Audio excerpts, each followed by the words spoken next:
Lisa Bradley of Pretty Green Plant Things, the place for education, fun, and passion regarding all things green.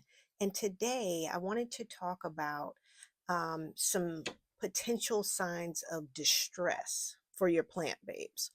Now, whether you're a beginner or well established in terms of taking care of plants, there are some signs that are just normal garden variety life cycle of plants, where others may indeed signify that there's a problem. So I wanted to talk about the first thing are leaves or the stems. Now, this is the first thing that we see usually when we're taking care of our babes, whether we're watering them or cleaning the leaves or turning them towards or away from the light if they start to bend in one direction or another. And it is absolutely expected and normal for you to lose some leaves over time.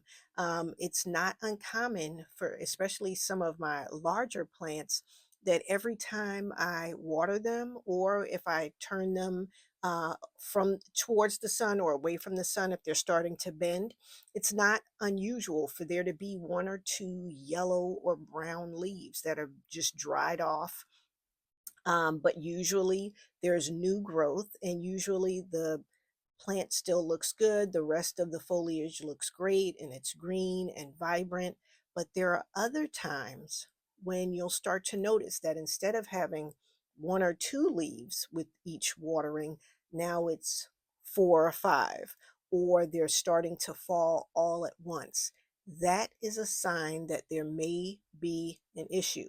And someone who tends to be occasionally heavy handed with watering, sometimes this can be a sign that there is root rot, meaning there's the soil is too moist and it's suffocated the roots. And a one of the clear indications that our plants are in distress and the roots are in distress is that the leaves start to fall off.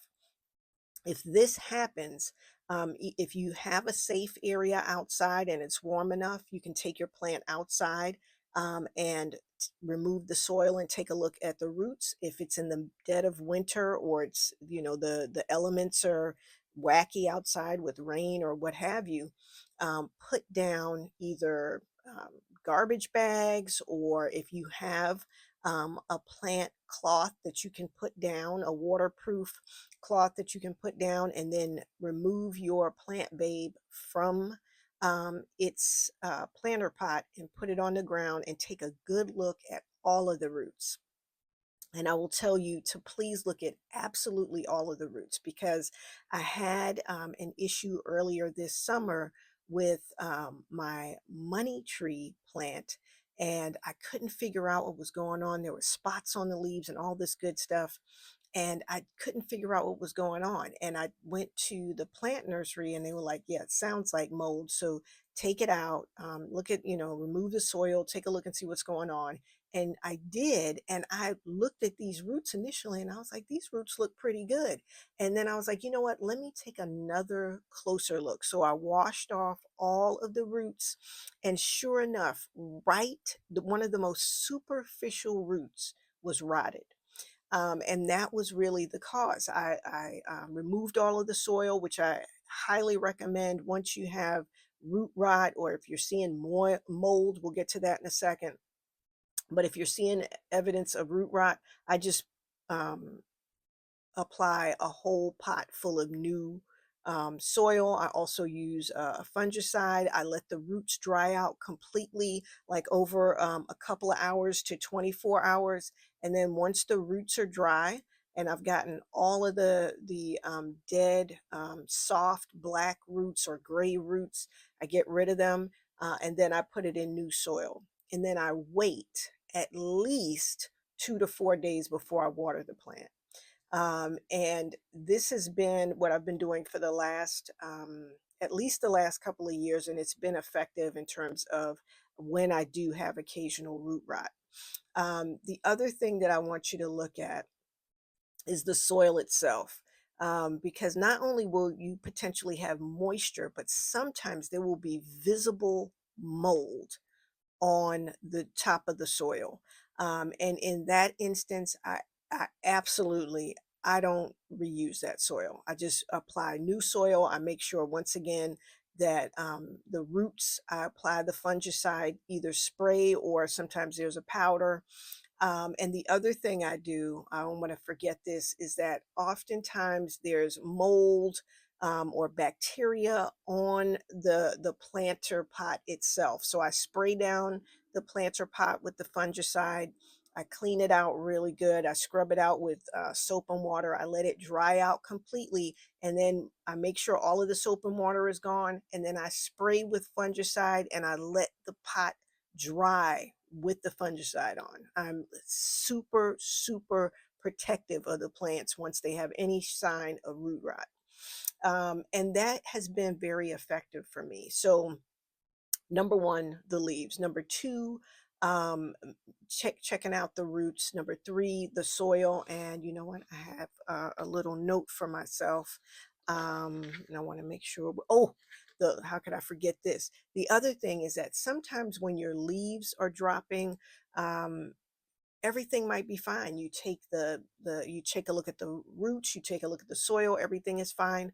Please take a look at the stems, the leaves, check out for any webbing, check out for any white bugs called mealy bugs.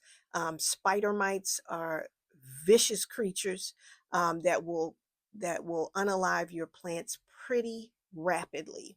So if you're starting to drop leaves, take a look at for those pests. Once you identify the pests, then you can figure out what you need to do to treat them. With mealy bugs, if there's just a couple, I'll just use a Q-tip and alcohol, isopropyl alcohol, and just kill the individual mealy bugs. But I can tell you, if you have one or two mealy bugs, you have more. You just don't know where they're coming from. So for all of these issues, particularly when you have pests, I will quarantine the plant. Put it in a nice place where it'll get some indirect sunlight or medium sunlight and let it recover. And I keep it in quarantine for at least 1 to 2 weeks. If it has pests, I keep it in quarantine for 2 weeks at a minimum. And I reinspect the plant every couple of days, but at least once a week. Because oftentimes you'll get a reinfestation. So with pests, I figure out what the pest is and apply the specific therapy that's recommended for them, whether it's an insecticide, whether it's the alcohol for the mealy bugs, or whatever the process may be. And so you want to make sure you identify the process. Now, I don't always get rid of the soil for pests. If there's just one or two mealybugs, I will remove the superficial aspects of the soil because oftentimes there will be eggs or mealybugs on the surface of the soil that I just haven't identified. So I clean all that superficial layer off, like maybe the top inch of soil, and then I spray with insecticide. I make sure that I look and clean off every exposed surface of the planter pot. With spider mites, I make sure that I spray not only the planter pot and the plant and the stems and the leaves and the soil, but I also look around for your walls, your crevices, because there'll be spider mites waiting to reinfest that plant or another one. So you got to make sure that you wipe down the surfaces. Also, to have an either even deeper dive into pests and all of these things that we discussed, please pick up my ebook. It's free, and you can download it on my website at prettygreenplantthings.com. So stay tuned for the next topic. I look forward to seeing you guys then. Also, let me know in the comments what you all think about the topic, any recommendations or feedback. Take care. Peace.